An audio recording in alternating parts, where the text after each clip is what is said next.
പ്രതിരോധ മേഖലയിൽ വലിയൊരു മാറ്റത്തിന് നാഗ്പൂർ സാക്ഷ്യം വഹിക്കാൻ പോവുകയാണ്. നമ്മൾ പലപ്പോഴും ഡ്രോണുകളെക്കുറിച്ചും ആധുനിക റോബോട്ടുകളെക്കുറിച്ചും കേൾക്കാറുണ്ട്. എന്നാൽ ഇപ്പോൾ ഇതാ സോളാർ ഗ്രൂപ്പിന്റെ കീഴിലുള്ള solar defence and aerospace limited നാഗ്പൂരിലെ മിഹാൽ സെസിൽ 12,800 കോടി രൂപയുടെ ബൃഹത്തായ ഒരു പ്രോജക്ട് പ്രഖ്യാപിച്ചിരിക്കുകയാണ്. എന്താണ് ഈ പദ്ധതി? ഇത് ഇന്ത്യയുടെ പ്രതിരോധ മേഖലയെ എങ്ങനെയാണ് മാറ്റിമറിക്കാൻ പോകുന്നത്? നമുക്ക് നോക്കാം.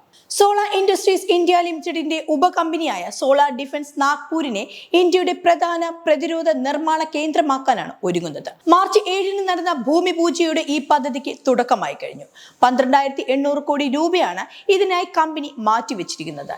ഇതിൽ ഏറ്റവും ശ്രദ്ധേയമായ കാര്യം ഇത് ആത്മനിർഭർ ഭാരത് എന്ന ലക്ഷ്യത്തിലേക്കുള്ള വലിയ ചുവടുവയ്പ്പാണ് എന്നതാണ്. വിദേശ രാജ്യങ്ങളിൽ നിന്നും ഡ്രോണുകളും മിസൈലുകളും ഇറക്കുമതി ചെയ്യുന്നതിന് പകരം അവ നമ്മുടെ മണ്ണിൽ തന്നെ നിർമ്മിക്കാൻ ഈ പദ്ധതി സഹായിക്കും.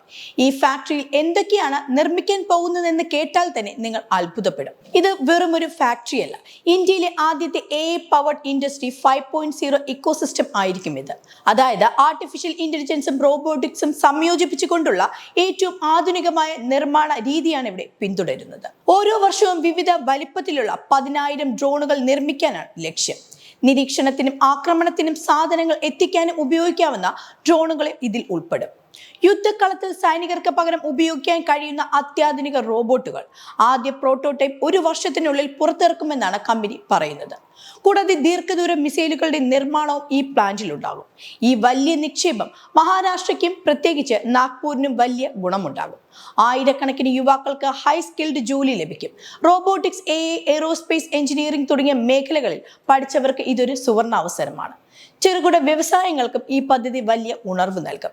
കാരണം ഈ ഡ്രോണുകൾക്കും മിസൈലുകൾക്കും വേണ്ട ചെറുകിട ഭാഗങ്ങൾ നിർമ്മിച്ചു നൽകാൻ ഒട്ടേറെ പ്രാദേശിക കമ്പനികൾ ആവശ്യമായി വരും. അടുത്ത 3-4 വർഷത്തിനുള്ളിൽ ഈ പ്ലാന്റ് പൂർണ്ണ തോതിൽ പ്രവർത്തന സജ്ജമാകും.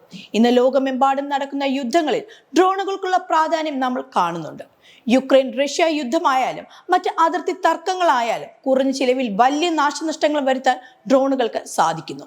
ഈ ഒരു സാഹചര്യത്തിൽ ഇന്ത്യ സ്വന്തമായി ഇത്രയും വലിയൊരു ഉൽപാദന കേന്ദ്രം തുടങ്ങുന്നത് നമ്മുടെ രാജ്യത്തിന്റെ സുരക്ഷ വർദ്ധിപ്പിക്കും.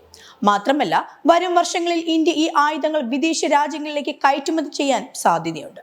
ചുരുക്കത്തിൽ പറഞ്ഞാൽ സോളാർ ഡിഫൻസിന്റെ ഈ 12,800 കോടി രൂപയുടെ നിക്ഷേപം വെറും പണമല്ല, മറിച്ച് ഇന്ത്യയുടെ പ്രതിരോധ മേഖലയുടെ ഭാവിയിലേക്കുള്ള വിത്താണ്. വിദേശ രാജ്യങ്ങളെ ആശ്രയിക്കാതെ സ്വന്തം മണ്ണിൽ ഡ്രോണുകളും റോബോട്ടുകളും നിർമ്മിച്ച് ലോകത്തിന് മുന്നിൽ തലയുയർത്തി നിൽക്കാൻ ഈ പദ്ധതി നമ്മെ സഹായിക്കും. നാഗ്പൂർ വൈകാതെ തന്നെ ഇന്ത്യയുടെ ഡിഫൻസ് ഹബ്ബായി മാറും എന്നതിൽ ഇനി സംശയമില്ല.